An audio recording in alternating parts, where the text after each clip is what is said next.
अगर साइंस कहती है तो हजारों कमेंट हैं, आप पढ़ के देख लीजिए, जिनमें कह रहे हैं कि मैं आत्महत्या कर लूं। 12 वर्ष की अवस्था से लेकर आज तक हस्तमैथुन किया, मेरी दुर्दशा हो गई, मुझे उपाय बताओ। नहीं, मन कहता है आत्महत्या। भारत हो या नेपाल हो या अन्य देश हो, सावधान। और ये अगर चाहते हो कि कोई तुम्हारा सहयोग कर देगा तो इस पूरी सृष्टि में कोई नहीं कि सहयोग कर देगा, सब विरोधी है। 15 किलोमीटर 3 बजे रात्रि के घर से भगे थे। तो देखते थोड़े दिन तक फिर लगता है मन टूट जाता है। आपकी हर चूक से ही आपको भगवत प्राप्ति की।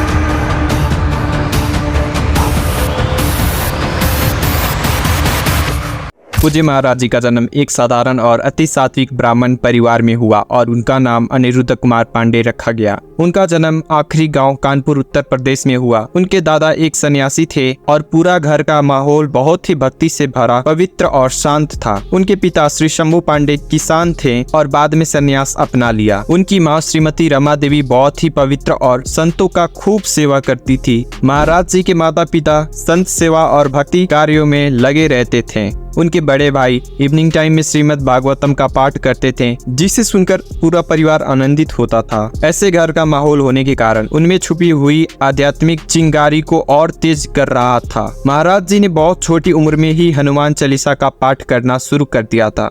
जब वो क्लास में जाते थे तब उनकी दृष्टि हमेशा नीचे की तरफ होता था और नाम जाप करते रहते थे। इतनी छोटी उम्र में ही उन्होंने जीवन का उद्देश्य समझने की कोशिश शुरू कर दी। उन्हें ये सोचकर दुख होता था कि क्या माँ बाप का प्रेम सदैव रहता है, और अगर नहीं रहता तो क्यों हम इस स्थायी सुख में डूबते हैं। उन्होंने सोचा कि स्कूल में पढ़ाई करने और आर्थिक ज्ञान प्राप्त करने का क्या मतलब है और ये कैसे उनके लक्ष्य को हासिल करने में मदद करेगा। जवाब की तलाश में उन्होंने श्री राम जय जय राम और श्री कृष्ण गोविंद हरे मुरारी का जाप करना शुरू किया। जब वे कक्षा 9 में पहुंचे तब तक उन्हें मजबूती से आध्यात्मिक जीवन जीने का फैसला कर लिया था और ईश्वर की ओर जाने वाले रास्ते को खोजने लगे थे। इस महान उद्देश्य के लिए उन्हें अपने परिवार को छोड़ने का मन बना लिया था। उन्होंने अपनी माँ को अपने विचार और फैसले के बारे में बता दिया। सिर्फ 13 साल की उम्र में एक सुबह 3 बजे महाराज जी ने अपने घर को छोड़ दिए जीवन का सत्य जानने के लिए। महाराज जी को नैष्ठिक ब्रह्मचार्य में दीक्षित किया गया। उनका नाम अनंत स्वरूप ब्रह्मचारी रखा गया और बाद में उन्होंने संन्यास अपना लिया। महावाक्य को स्वीकार करने के बाद उनका नाम स्वामी आनंद आश्रम रखा गया। महाराज जी ने पूरी तरह से त्याग का जीवन जिया और शारीरिक चेतना के ऊपर उठने के कठोर सिद्धांतों का पालन किया। इस दौरान उन्होंने अपने जीवन निर्वाह के लिए सिर्फ आकाश वृत्ति को स्वीकार किया। आकाश वृत्ति मतलब अपने से कुछ भी नहीं मांगना, जो भगवान की कृपा से प्राप्त होगा वही खाना और नहीं मिला तो ऐसे ही भूखे पेट रहना।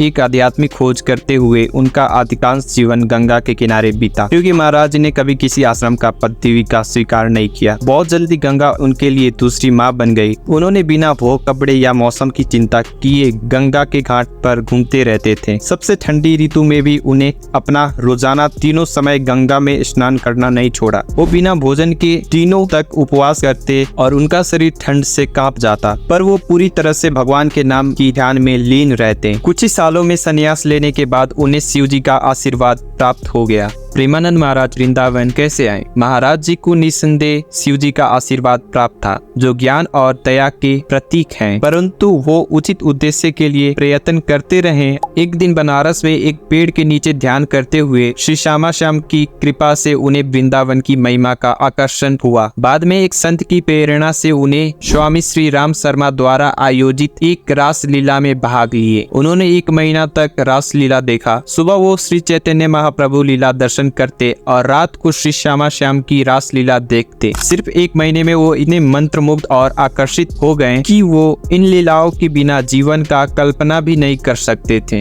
ये 1 महीना उनके जीवन का मोड़ कारक क्षण बन गया। बाद में स्वामी श्री जी की सलाह और श्री नारायण दास भक्तमाली के एक शिष्य की मदद से महाराज जी ने मथुरा के लिए ट्रेन पकड़ी। तब उन्हें ये नहीं पता था कि वृंदावन उनका दिल हमेशा के लिए जीत लेगा। श्रीहित प्रेमानंद महाराज जी ने वृंदावन में अपना सफर शुरू किया बिना किसी परिचय के। उनकी शुरुआती दिनों की दिनचर्या में वृंदावन की परिक्रमा और श्री बाके बिहारी के दर्शन शामिल थे। बाके बिहारी जी के मंदिर में उन्हें एक संत ने बताया कि श्री राधा बल्लभ मंदिर भी देखना चाहिए। महाराज जी घंटों तक राधा बल्लभ जी को देखते रहते थे। सम्मानित गोस्वामी उन्हें नोटिस किया और उनके उनके प्रति प्राकृतिक स्नेह विकसित हुआ। एक दिन पूज्य श्री मोहित मरल गोस्वामी जी ने श्री राधा सुधानिधि का एक श्लोक पढ़ा, लेकिन महाराज जी संस्कृत में निपुण होने के बावजूद उसकी गंभीरता को समझ नहीं पाए। गोस्वामी जी ने उन्हें श्री हरिवंश का नाम जपने का प्रेरित किया। महाराज जी शुरू में इसे करने के लिए आवर्जित होते, लेकिन अगले दिन जब उन्होंने वृंदावन परिक्रमा शुरू किया, वो श्री हित हरिवंश महाप्रभु की अनुग्रह से उस पवित्र नाम को जपते हुए अपने आप को पाया। इस तरह उन्हें इस पवित्र नाम हरिवंश का शक्ति पर पूरा विश्वास हो गया। एक सुबह परिक्रमा करते हुए महाराज जी एक सखी द्वारा गाए गए श्लोक गाते हुए पूरी तरह से प्रभावित हो गए।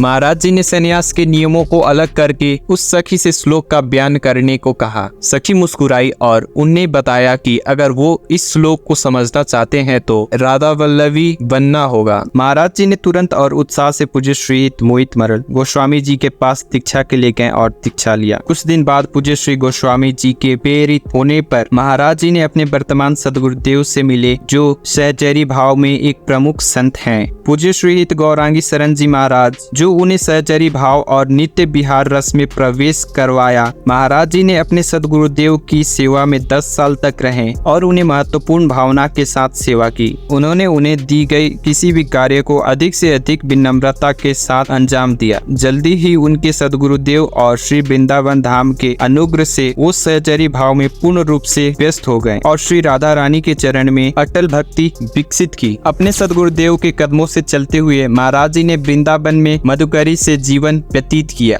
उन्हें किडनी से संबंधित बहुत ही भयंकर बीमारी है, जिसके चलते युवा अवस्था में ही उनकी दोनों किडनी खराब हो गई। दरअसल प्रेमानंद जी महाराज को autosomal dominant polycystic kidney disease थी। एक्सपर्ट की माने तो ये बीमारी जेनेटिक होती है। ये बीमारी 30 से 50 साल की उम्र में उभर जाती है। ये बीमारी किडनी की गंभीर बीमारियों में से एक होती है। ये माता पिता से बच्चों में आती है। इस बीमारी में किडनी की साइज बड़ा होने लगता है। इसके वजह से धीरे धीरे कर किडनी काम करना बंद कर देता है। जहाँ कोई आम व्यक्ति बिना किडनी के 1-2 वर्ष से ज्यादा नहीं बच सकता, वहाँ पिछले 18 सालों से प्रेमानंद महाराज बिना किडनी के अपने दैनिक कार्य खुद करते हैं। सिर्फ 4 घंटे की नींद लेते हैं। वो सुबह 2 बजे परिक्रमा के लिए निकल जाते हैं। इसके बाद सुबह 4:30 बजे से भजन सत्संग शुरू करते हैं। प्रेमानंद जी की सत्संग और विचारों को सुनने के लिए लोगों की भारी भीड़ जमा होती है। सोशल मीडिया पर भी उनकी वीडियो खूब देखी जाती है। महाराज जी की फैन की संख्या भी करोड़ों में है।